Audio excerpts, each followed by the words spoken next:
నీ pain, back pain, shoulder pain, ఎటువంటి మొండి నొప్పులనైనా తగ్గించే clinic Indo British advanced pain clinic.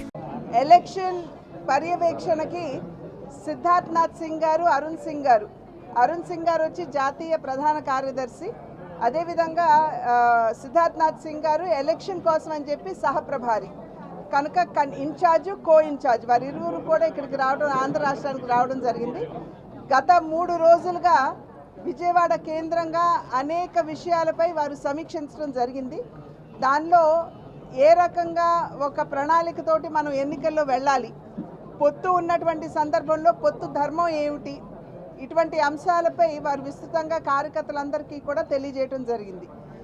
నిన్ననే జనసేన రాజకీయ అడ్వైజర్ అయినటువంటి నాదెండ్ల మనోహర్ గారు, అదేవిధంగా తెలుగుదేశం రాష్ట్ర అధ్యక్షులైనటువంటి అచ్చెన్నాయుడు గారు, వారిరువురితోటి కూడా నేను సమావేశం అవటం జరిగింది. ఆ సమావేశంలో కూడా అరుణ్ సింగ్ గారు, సిద్ధార్థ్ నాథ్ సింగ్ గారు ఉన్నారు. సాధారణంగా పొత్తు అనగానే పైన నాయకులు బాగానే కలుస్తారు, కానీ కింద పనిచేసేటువంటి కార్యకర్తల యొక్క కలయిక, అది ఆ సంయమనంతో ముందుకు వెళ్ళవలసినటువంటి నేపథ్యంలో ఆ విషయాన్ని మీద ఈ 3 పార్టీలు కూడా నిన్న చర్చించుకోవడం జరిగింది. ఆ చర్చలో భాగంగా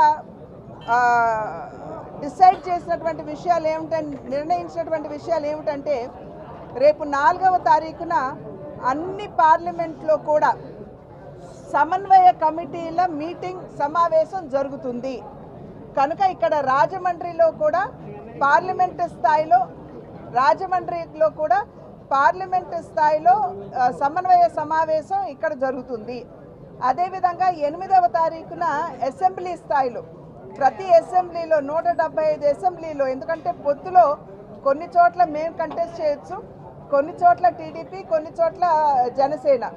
కనుక ఈ 175 నియోజకవర్గాల్లో కూడా, అసెంబ్లీ నియోజకవర్గాల్లో కూడా ఈ సమన్వయ కమిటీల సమావేశం నిర్వహించుకోవాలి అని నిర్ణయించబడింది. అదేవిధంగా మరి మా పార్టీకి సంబంధించి మా పార్టీ ఆవిర్భావ దినం అయినటువంటి ఏప్రిల్ 6 మేము సాధారణంగా దాన్ని ప్రతి సంవత్సరం కూడా దాన్ని జరుపుకుంటూ ఉంటాం.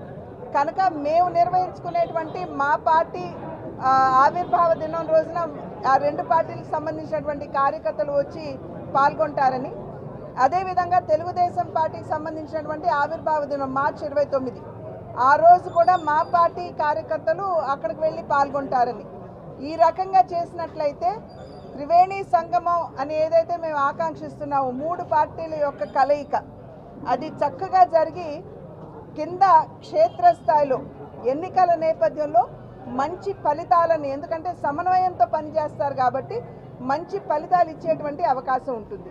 కనుక ఈ విషయాల మీద నిన్న రాత్రి నాదెండ్ల మనోహర్ గారు, అచ్చెన్నాయుడు గారు, నేను మా మధ్య జరిగినటువంటి సమావేశంలో ఈ విషయాలన్నీ కూడా నిర్ణయించడం జరిగింది. ఇవాళ రాష్ట్రంలో ఉన్నటువంటి పరిస్థితులు కనుక గమనించినట్లయితే ప్రజలు ఖచ్చితంగా మార్పు కావాలి అని ఆకాంక్షిస్తున్నారు. కనుక ఆ సందర్భంలో ఈ కూటమి తరఫున నిలబడేటువంటి అభ్యర్థుల్ని ఖచ్చితంగా 175 అసెంబ్లీ స్థానాల్లో ఆశీర్వదించడానికి ప్రజలు సన్నద్ధంగా ఉన్నారని మేము విశ్వసిస్తున్నాం. అదేవిధంగా పార్లమెంట్ స్థానాలు ఏవైతే ఉన్నాయో వాటింట్లో కూడా ఈ కూటమి అభ్యర్థులుగా నిలబడినటువంటి వారిని అందరినీ కూడా ప్రజలు ఆశీర్వదించడానికి ఖచ్చితంగా ముందుకు వస్తారని చెప్పి మేమందరం కూడా విశ్వసిస్తున్నాం. పైన అగ్రనాయకత్వం నిర్ణయిస్తుంది, అన్ని విషయాలు సమీక్షిస్తుంది. 175 స్థానాలు, 25 పార్లమెంట్లకి భారతీయ జనతా పార్టీ రెడీగా ఉన్నది అని నేను చెప్పాను. కానీ పొత్తులో భాగంగా మేము కొన్ని కోల్పోయాం. మాకు ఇచ్చింది కేవలం 10 అసెంబ్లీ స్థానాలు మరియు 6 పార్లమెంట్ స్థానాలు మాత్రమే వచ్చాయి. అక్కడ ఉన్నటువంటి ఆ నియోజకవర్గాల్లో ఉన్నటువంటి సమీకరణలు కావచ్చు, లేకపోతే ఇతర విషయాలు, వినబిలిటీ అనండి, ఇతర విషయాలు అనండి, వాటన్నిటిని మీద కూడా దృష్టి కేంద్రీకరించి కేంద్ర నాయకత్వం అభ్యర్థుల్ని డిసైడ్ చేయడం జరిగింది. మరిన్ని వీడియోస్ కోసం ఛానల్ ని సబ్స్క్రైబ్ చేయండి, లేటెస్ట్ అప్డేట్స్ కోసం వాట్సాప్ ఛానల్ ని ఫాలో చేయండి, అండ్ లింక్ డిస్క్రిప్షన్ లో ఉంది.